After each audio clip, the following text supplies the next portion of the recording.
చేపట్టాం. మరి ఈ ఆర్థిక సంవత్సరంలో 1,00,000 ఫామ్ పాండ్స్ నిర్మించడానికి ఒక ప్రణాళికతోటి ఒక ప్లానింగ్తో ముందుకెళ్తా ఉన్నాం. వ్యవసాయం అనుబంధ పనులపై దృష్టి సారించాం. అందులో భాగంగా వ్యవసాయ చెరువులు కానీ, పశువుల షెడ్లు కానీ, పండ్ల తోటల పెంపకం కానీ, భూసార సంరక్షణ, కందకాలు మొదలైన పనులు చేపడతా ఉన్నాం. గ్రామ పంచాయతీ వారీగా ఈ 6 నెలల్లో సాధ్యమయ్యే మరియు చేయదగిన వ్యవసాయ అనుబంధ పనులన్నిటికీ ప్రణాళికలు తయారు చేసి సిద్ధంగా ఉంచుకున్నాం. ఫీల్డ్ అసిస్టెంట్స్కి వారి సామర్థ్యాన్ని పెంచడానికి ప్రతి జిల్లాలో శిక్షణా కార్యక్రమాలు మొదలుపెట్టాం. ఫీల్డ్ అసిస్టెంట్స్కి కావాల్సిన లక్ష్యాలకి అందుకోవాల్సిన లక్ష్యాలు సంబంధించిన పనులు కానీ అందుబాటులో ఉంచాం. 6 నెలల్లో పనులు పూర్తి చేయడానికి ప్రణాళికలు సిద్ధం చేశాం. నాణ్యత, జవాబుదారీతనమే ప్రభుత్వం మొదటి బాధ్యత. సగటు కూలీ రేటు మెరుగుపరచడానికి, నకిలీ మస్టర్లు లేకుండా చేయడానికి రాష్ట్ర స్థాయి మరియు జిల్లా స్థాయిలో వేతన పర్యవేక్షణ కమిటీలని ఏర్పాటు చేశాం. ఈ పథకంకు నిజంగా స్ఫూర్తితో తీసుకెళ్ళడానికి, తప్పులు జరగకుండా ఒక ఫ్లయింగ్ స్క్వాడ్ను కూడా ఏర్పాటు చేసుకున్నాం.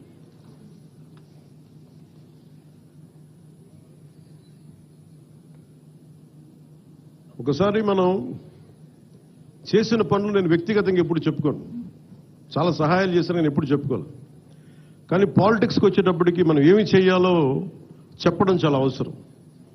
లేదంటే గత ప్రభుత్వంలో గాల్లో మొత్తం నైవేద్యాలు పెట్టి మనకు వడ్డించినట్టు చూపించారు. అలా కాకుండా నిజంగా సంక్రాంతి తాలూకు స్ఫూర్తి అవన్నీ మేము చేయడానికి ముందుకు తీసుకెళ్తా ఉన్నాం. అంటే ఇంత చేశాం అనుక్షణం. ఎందుకంటే మనకి ప్రతి 3 నెలలకి అభివృద్ధి ఏంటని చెప్పాలి కదా. దాంట్లో భాగంగానే మనస్ఫూర్తిగా ఇంత అభివృద్ధి సాధించాం. ఈ రోజున నిన్న చాలా కలిసివేసింది నాకు. అంటే ఎందుకు చెప్తున్నాను ఇదంటే, జవాబుదారీతనం. నేను ఓట్లు అడిగినప్పుడు మిమ్మల్ని నేను అకౌంటబిలిటీ చూపిస్తానని చెప్పాను. జవాబుదారీతనం, ప్రతిదానికి బాధ్యత తీసుకుంటామని.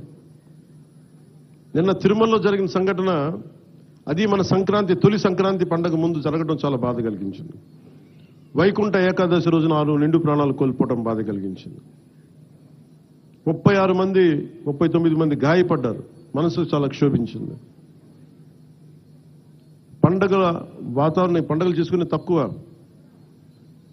కానీ సంక్రాంతి నాకు ఎదురు చూసేది మన గోమాతల్ని పూజ చేయడానికి. కనుమ రోజు ఎదురు చూస్తాను నేను, బట్ పూజ చేయడానికి కోసం ఎదురు చూస్తూ ఉంటాను. అలాంటి పరిస్థితుల్లో ఈ సంఘటన జరగటం, చాలా ఉత్సాహంగా జరుపుకునే పండుగ నాకు వ్యక్తిగతంగా, ఈ గోమాత కోసం చేసే పండుగలు కాబట్టి నాకు నేను చాలా బాధ కలిగింది. నేను వెళ్ళి పరామర్శించవచ్చు, వచ్చేయచ్చు. మీరందరూ ఎన్డీఏకి, చంద్రబాబు గారి నాయకత్వంలో మీరు నమ్మి ఓట్లు వేశారు. బాధ్యత వచ్చినప్పుడు ఎవరి మీద నెట్టలేదు. మీ వల్ల జరిగింది, మా వల్ల జరిగింది అని. తప్పు ఎవరి వల్ల జరిగినా మేమందరం ప్రభుత్వంలో భాగస్వామ్యం కాబట్టి మనస్ఫూర్తిగా నిన్న దేశాన్ని క్షమాపణలు అడిగాను జరిగిన తప్పుకి. ఇది దేనికి క్షమాపణలు అడగాలి అంటే, collective responsibility. Leadership is all about collective responsibility. పంచాయతీరాజ్లో తప్పులు జరిగితే అది మా అందరి సమిష్టి బాధ్యత. నా దగ్గర నుంచి ఆఖరిగా ఉండే మన గ్రామాలు ఉండే వరకు, ఫీల్డ్ అసిస్టెంట్ వరకు తప్పుది. ఎవరు తప్పు చేసినా బాధ్యత తీసుకోవాలి. ఈ సంక్రాంతి సీజన్ మనకి రాబోతున్నది. కొంత మనసు కావాలి. కొంత ఏం మాట్లాడాలి, ఒకటి నేను చెప్పాను, ఇవన్నీ చేశాను. కానీ ప్రతిసారి నిన్న ముఖ్యంగా యువతకి నా విన్నపం, నా విజ్ఞాపన, ఎక్కడ ఎలా స్పందించాలి అనేది మీరు చాలా ఆలోచించాలి.